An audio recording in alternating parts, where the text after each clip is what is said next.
പറയുന്നത്. വിഷുവിനെ വരവേൽക്കുകയാണ് അനന്തപുരി. ശ്രീ പത്മനാഭസ്വാമി ക്ഷേത്രത്തിൽ വിഷുക്കണി ദർശനത്തിനായി 10,000-ങ്ങളാണ് എത്തിയത്. ഭക്തജനത്തിരക്ക് ഇപ്പോഴും അവിടെ തുടരുകയാണ്.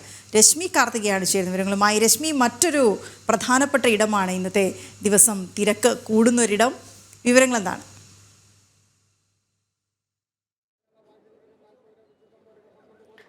വീണ, എല്ലാവർക്കും വിഷുവാശംസകൾ. ശ്രീപത്മനാഭസ്വാമി ക്ഷേത്രത്തെ സംബന്ധിച്ചിടത്തോളം ഓണമാണെങ്കിലും വിഷുവാണെങ്കിലും ഏറ്റവും കൂടുതൽ ഭക്തർ എത്തുന്ന ഒരു സ്ഥലമാണ് ശ്രീപത്മനാഭസ്വാമി ക്ഷേത്രം. രാവിലെ മുതൽ തന്നെ 10,000-ങ്ങളാണ് ക്ഷേത്രത്തിലേക്ക് ദർശനത്തിനായി ഒഴുകിയെത്തുന്നത്. രാവിലെ 4 മണി മുതലായിരുന്നു 4 മണി വരെയായിരുന്നു കണി ദർശനം ഉണ്ടായിരുന്നത്. 3 മണി മുതൽ 4 മണി വരെ.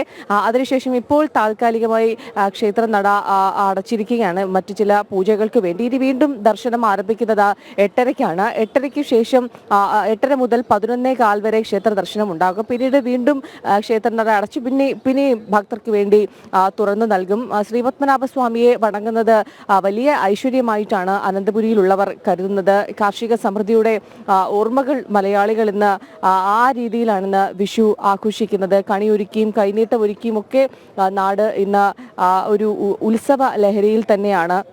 ഈ മേടമാസത്തെ വിഷുപ്പുലരിയിൽ ശ്രീപത്മനാഭസ്വാമി ക്ഷേത്രത്തിലാണെങ്കിലും മറ്റേത് ക്ഷേത്രത്തിലാണെങ്കിലും അവിടെ എത്തി കണി കാണുന്നത് അല്ലെങ്കിൽ ദർശനം വാങ്ങുന്നതൊക്കെ തന്നെ വലിയ പുണ്യമായി ഭക്തർ കരുതുന്നുണ്ട്. ആ ഒരു പുണ്യം ഈ വർഷം മുഴുവൻ ആ അനുഗ്രഹം ഉണ്ടാകുമെന്നുള്ളതാണ് ഭക്തരുടെ ഒരു വിശ്വാസം. ഏതു വേനലിലും നിറയെ പൂക്കുന്ന കണിക്കൊന്ന അതൊരു പ്രതീക്ഷ തന്നെയാണ്. കഷ്ടതയുടെ കാലമൊക്കെ മാറി ഐശ്വര്യത്തിന്റെ ഒരു വിഷു, ഐശ്വര്യത്തിന്റെയും സമാധാനത്തിന്റെയും പുലരിയുടെ ഒരു പ്രതീക്ഷ തന്നെയാണ് വിഷു. ആ വിഷുദിനത്തിൽ തിരുവനന്തപുരത്ത് ശ്രീപത്മനാഭസ്വാമി ക്ഷേത്രത്തിൽ മാത്രമല്ല മറ്റ് പ്രധാനപ്പെട്ട പഴവങ്ങാടി ഗണപതി ക്ഷേത്രത്തിലാണെങ്കിലും ആറ്റുകാൽ ദേവി ക്ഷേത്രത്തിലാണെങ്കിലും മറ്റ് ശിവക്ഷേത്രങ്ങളിലും കൃഷ്ണ ക്ഷേത്രങ്ങളിലും ഒക്കെ തന്നെ രാവിലെ മുതൽ വലിയ തിരക്ക് അനുഭവപ്പെടുന്നുണ്ട്. പ്രത്യേകിച്ച് ഏറ്റവും പ്രധാനം ശ്രീപത്മനാഭസ്വാമി ക്ഷേത്രം തന്നെയാണ്. കാരണം അനന്തപുരി എന്നാൽ ശ്രീപത്മനാഭനെ കണ്ട് വണങ്ങണം എന്നുള്ളതാണ് അനന്തപുരിക്കാരുടെ അത്തരത്തിലുള്ള ഒരു വിശ്വാസം. ഇതിപ്പോൾ തിരുവനന്തപുരത്ത് ഉള്ളവർ മാത്രമല്ല മറ്റ് ജില്ലകളിൽ നിന്നൊക്കെ ഉള്ളവർ,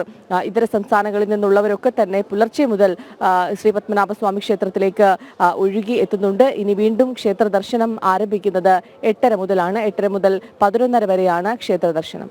വീണ. ശരി രശ്മി.